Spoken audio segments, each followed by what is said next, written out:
Good afternoon, ladies and gentlemen. Raptor X here with Good Clean Gaming RX, and today we are back in Eco on the Eco Raptor X Republic server. I want to wish you all a happy Thanksgiving, especially for those of you who are in my American audience. I guess shortly I'm going to go over a little bit of the history of Thanksgiving. For those of you who are either not American and so don't know the history, or who are American and still don't know the history, I'm going to go over that a little bit later in the video. First of all, however, I wanted to address the pricing on the server.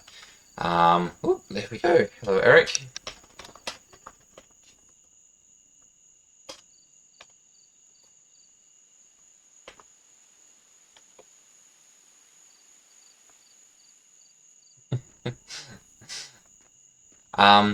So I was playing a little bit last night, and one of the things that I noticed was that the pricing on the server is a little bit wonky. So because this is a server that has limited skills and limited skill gain, and we are using the super skilling rules, that means that just about everything that you're going to use as an ingredient has to be purchased from someone else. The few exceptions to this are things like hewn logs, mortared stone.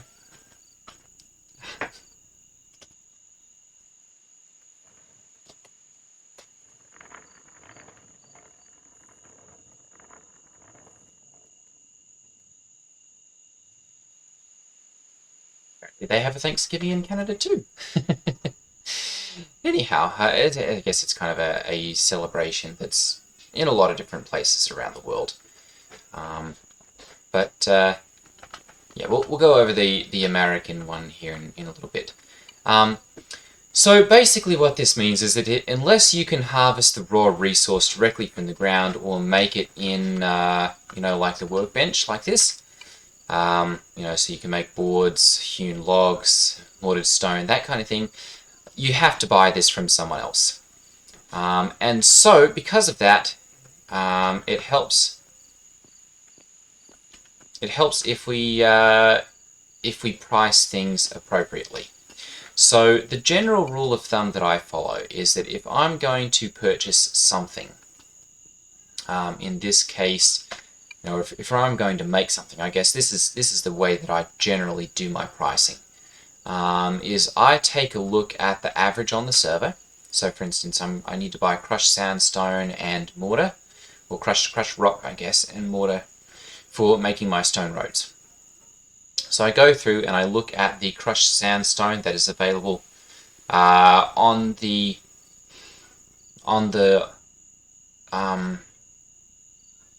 server, where you can buy it. And I basically go, okay, so we've got some for 0.2 here, we've got some for 0.4 right here, we've got some for 3.5, so around 0.3, 0.325 or so is the average for the server. And then I look down here and see where we can sell it. And as you can see, there is nowhere here that you can really buy this, except for right here over here at the store, and then sell it over here for a profit, which means no one's going to bother doing that. Obviously, if you've got, if you can get over to, actually that one's gone as well. So Mary had a little shop is also not there. So there is nowhere really that you can sell this for a profit, which means one of two things. Either the people who are selling this, the places where you can buy it, need to reduce their prices, or the people who are buying it need to increase their prices. If you want to bother getting that from someone else and having someone else transport it, it helps to have a little bit of a balance there, a little bit less, to encourage people to make that trade. In essence, you want to have a little bit of gap between the average buy price and the average sell price that's available here on the market and how much you're buying it for. Okay, so if I'm going to get crushed sandstone from other people, and really the cheapest here, we have it at 0.35. So I can come over here and I can go, alright, I want to make sure that I can get my crushed sandstone. So I'm going to set mine at 0.4. And I can do this and go, okay, so there's a good chance now that I'll get that. Because people will be running around looking at this and go, oh my goodness, he's buying 500 of them and I can make 5 cents a piece. So that's, what's that, 25 coin that a person could make by coming and filling that whole order there. And so that's could be worth someone's while, especially if they've got a decent method of transporting and want to take the time to do that. The auto crushing over here at 0.35, it's 735 meters south, so it's a little bit of a ways. We'll take a look at it right here. And because the road is not fully set up here to get... Oh, actually, I take that back. Someone has done a lot of work over the evening. And we now have a full road to be able to get all the way out on both directions. So it's easy enough to run either this way and pop down here and get it, or shorter, I guess, to go this way and run over here, run over the roads and come and grab it over there. So it's entirely possible to go either way and get that right now and bring that over here. Now, this brings me to my next thing. So if I look at this and I go, okay, so it's going to cost me 0.4 for each time I need a crushed sandstone. I look at this and I go, okay, dirt ramps, or sorry, stone roads, I have to use 1.2 of these. So I'm going to go ahead and I'm going to bring up my calculator and I'm going to go 0.4 times 1.2. Oops. 0.4 times 1.2. There we go. So it's going to cost me 0.48 for my sandstone. And then I also need mortar, 1.8, which let's look and see where we can buy that. Buying it at 0.15 over here. And then I'm currently buying it for 0.17 over here so that I can get some of that traded. So if I do that, then we can do the math here and we go 1.8 times 0.17.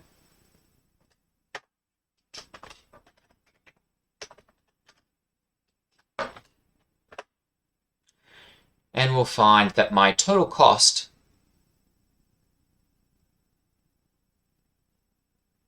that doesn't sound quite right. 0.78. My total cost to make a road at that price is 0.78 to actually make one. So now I look at this and I go, okay, what am I selling these things for? I go over my stone roads and I'm selling them for 0.9. So I can afford to make these and sell them and actually make a little bit of a profit with my crushed sandstone at 0.4. Not a major amount, but some. I've also got stone ramps. However, when I look at the laws, I'm going to go ahead and pull these up over here, and we're going to look at the road laying, and I look at basic engineering, and if I have basic engineering, or if anyone has basic engineering, then I only get paid 0.5 to lay one of those roads.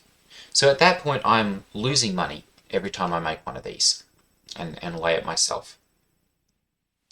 Now, if I go ahead and I pull up my calculator again, and I do this at what my previous costs were at, we can go 0.2 times 1.2 plus 0.17 times, what was it costing me? 1.8. Yep, 1.8. So we go times 1.8. Oops. And it cost me 0.54 to make one, which means I'm still losing money on this, and it's not profitable for me to make and lay stone roads. So that then gets at the heart of the issue. If we look at this, because of the pricing on the server, there is not a profitable way for me to make and lay my own stone roads. And this is kind of the issue that we get to with a lot of the different things on the server. If I'm going to make bricks, go over here and we can take a look at what it's going to cost me to make them. So at this point, we're going to use 7.2, we're going to look at bricks, sorry.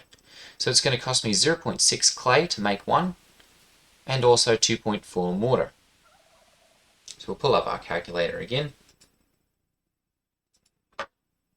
And we're going to look first of all at where we can buy this. So we can buy it at the Emperor's New Tailor, at the D store, at this store, where we have 203 of them. So that's going to be my major price at 0.2.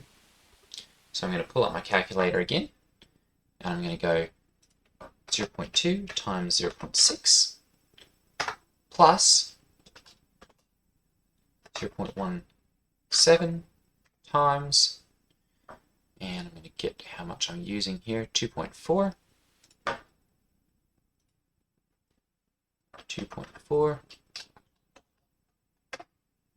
And it's going to cost me 0.528 to actually make one of these bricks. So now when I look over here and I look at how much I'm selling them for,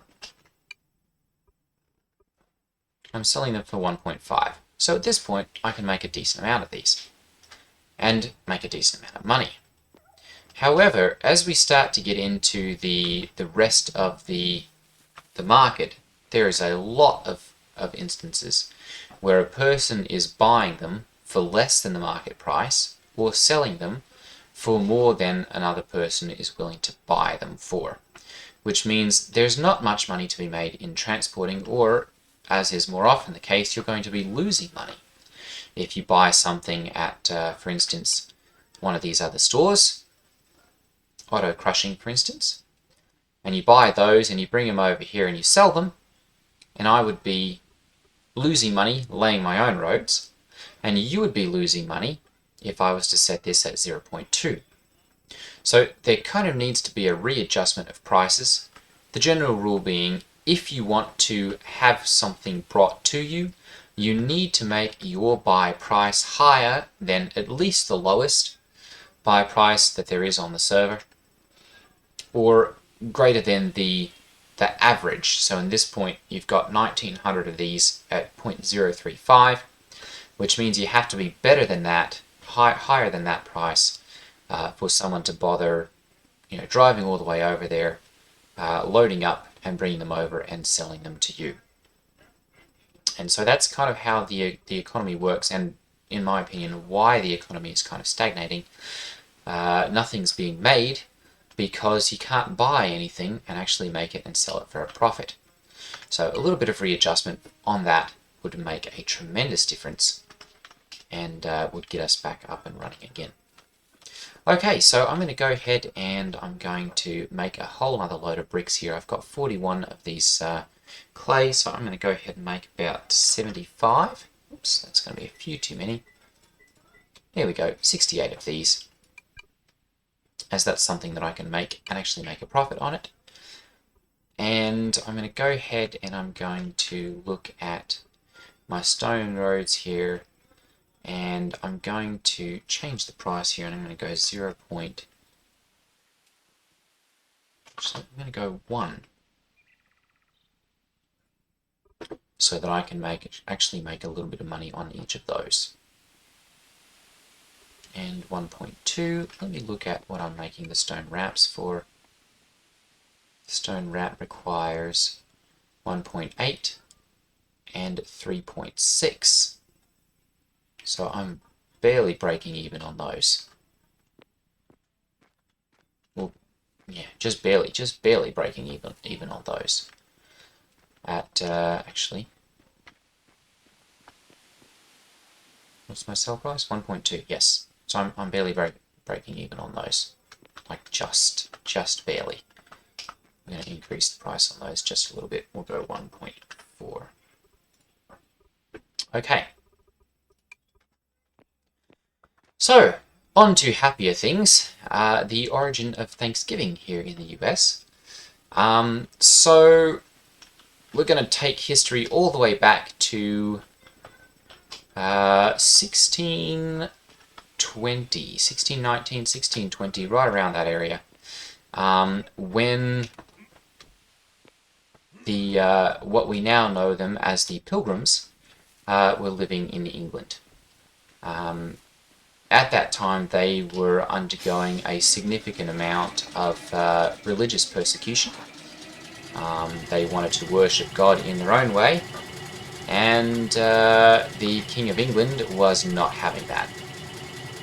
And so in order to place themselves beyond the reach of the King of England, they decided to pack up all of their families and their various different property that they could take with them. At that point, most of them, actually not most of them, some of them had slaves or hired help that they would have taken with them.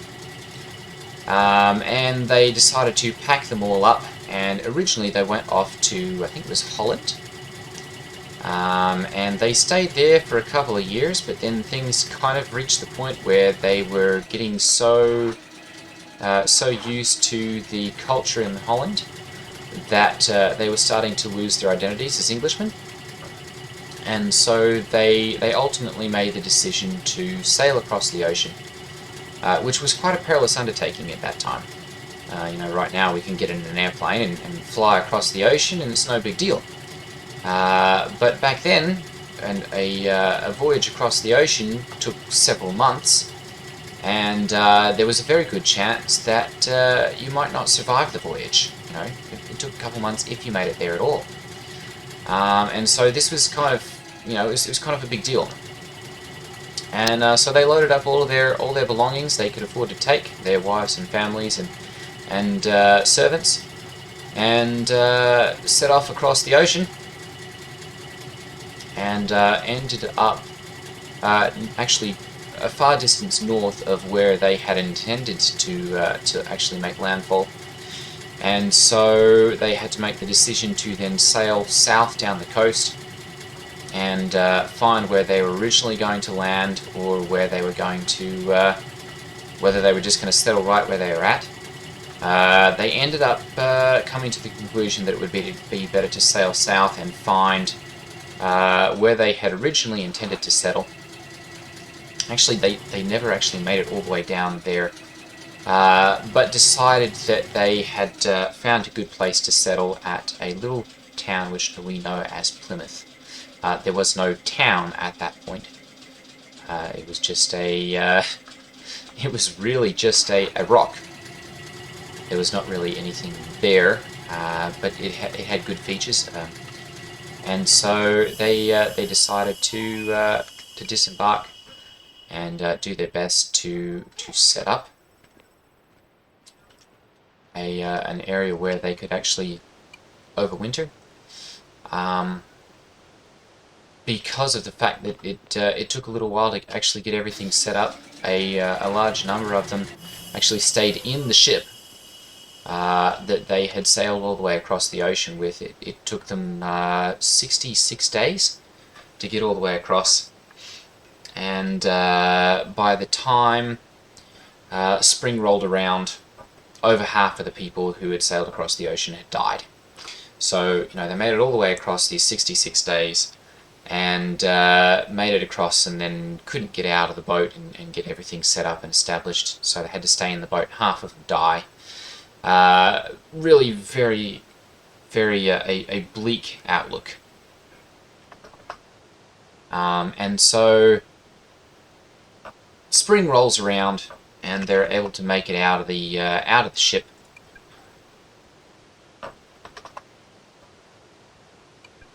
And so they get out of the ship, and lo and behold, they are greeted by a Native American.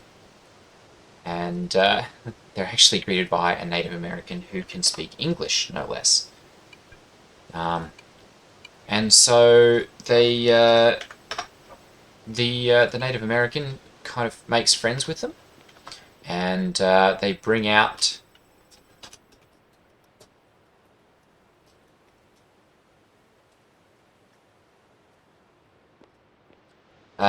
they make their way off of the ship. There's actually another Indian who some of you may know, Squanto, Native American, who kind of helps them with getting set up, teaches them how to grow crops, the various different things that they can eat, and foods and poisonous things to avoid. They're actually able to get a little colony started and get some crops growing. And after this dreadful winter on the boat, they get everything set up. They actually have a very bountiful harvest the first year there, and so the pilgrims were very, very deeply religious. And so they decided that they were going to have a big feast, and they actually spent 3 days having this giant feast, and playing games and doing various different activities, shooting off their guns, different things like that, doing different activities and games, competitions, that kind of stuff. But overall, spending those days thanking both their friends, the Native Americans, and God for their good fortune in having a safe place to settle. They had a bountiful harvest, so they had plenty of food to make it through the winter, and their outlook was good, and so they took several days to spend that time with each other and thanking God for the providence that they'd received at His hand. And that was kind of the origin of Thanksgiving, as it was originally in American tradition. Now, after America became a country, I guess at the first Thanksgiving they were really just Englishmen who were across the ocean, and so America had not really been conceived of or even brought into being at that point. There was no American country. However, after America was founded, there were several different times where various different presidents, declared that there should be a day of thanksgiving to God for various different, bounties or providential things that had happened. And during the Civil War, the president at the time, Abraham Lincoln, declared that there should be a national day of thanksgiving that was established after much convincing by a lady named Sarah Hale. She actually was pushing for a day of thanksgiving for 30-something years, writing letters to various different congressmen and senators and people in power, that kind of thing, trying to convince them to establish this day of thanksgiving. And so Abraham Lincoln finally decided, we need to establish this day of Thanksgiving. And that's kind of where Thanksgiving was officially established, where we celebrate Thanksgiving on the 4th day of November every year. There was actually a move by FDR, Franklin Delano Roosevelt, during the Depression, to move Thanksgiving forward a week to help try and stimulate the economy and provide a little jump start to buying things.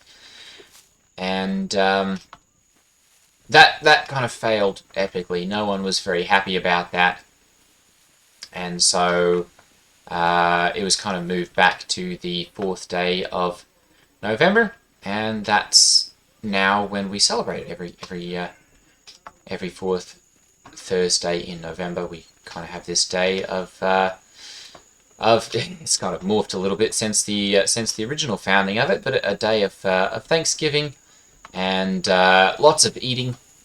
In America, we've got football games, professional football games that go on as well. There's various different parades around the country and everything that the people generally tune in and watch, and kind of celebrate.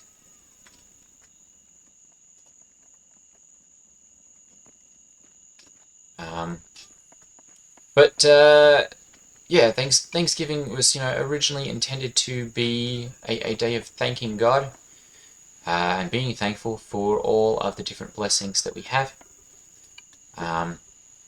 So I wanted to take some time to say some of the things that I'm thankful for. I guess primarily would be my wife and son, and all the love and joy that they bring to my life. The house that I live in, the family that I have, both my blood relatives and my in-laws, my wife's family. The fact that I live in America, where we do have a lot of the freedoms that are granted to us by God, and where those are more or less defended. It's kind of been there's been a little bit more political unrest than I'd really like to see, but more or less we still do have those rights being protected and being ensured that we still have those. So I'm very thankful for that. I'm thankful for all you guys, all of my viewers and subscribers who helped to make this a rewarding endeavor of making YouTube videos and posting those and seeing all the comments and reactions and stuff and all the different enjoyment that people get out of it. That's something that I'm thankful for. Just the fact that I'm alive, really. That the life is more or less good. I've got a lot of things to be thankful for. So I guess if you've got some things that are thankful for, go ahead and drop a comment down below and let us know what those things are. And I guess that's kind of what I wanted to get at as well. There's been a lot of contention recently, actually I guess going back several decades, about Thanksgiving and people turning it into, all the terrible things that were done to the Native Americans, which I'm not trying to downplay. There were many things that were done to the Native Americans that were unjust and terrible. I'm not trying to downplay that in any way. What I am saying is that Thanksgiving was conceived as a day for us to be thankful, both to God and I guess for those of us who don't have a God or don't have a religion, just to be thankful for all the things that we do have.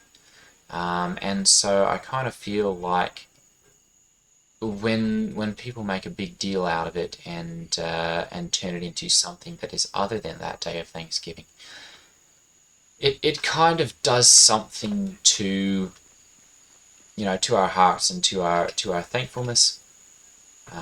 That's not good. We're not actually gaining anything by focusing on the bad instead of focusing on the good things, on the thankful things that we are thankful for. And so I want to encourage all of you to actually take this day as a day of Thanksgiving, to give thanks for all the different the blessings and the things that you do have, and to focus on the good. There is plenty of bad in the world. Taking today to actually focus on the good is something that will benefit all of us. So, I want to encourage you to do that. And, to have a happy Thanksgiving. If you've got family and friends, get together with them, wish them a happy Thanksgiving, especially if you are an American. I've got to remember, it's not Thanksgiving for everyone. But it's a good thing to just have a day of giving thanks. So yeah, I want to wish you all a happy Thanksgiving. that's going to just about wrap it up for today's video, because I've kind of reached the point where we've hit my 30-minute limit. So I want to wish you all a happy Thanksgiving and a great day, and I will see you all again here next time. Alright everyone, take care. Ta-ta.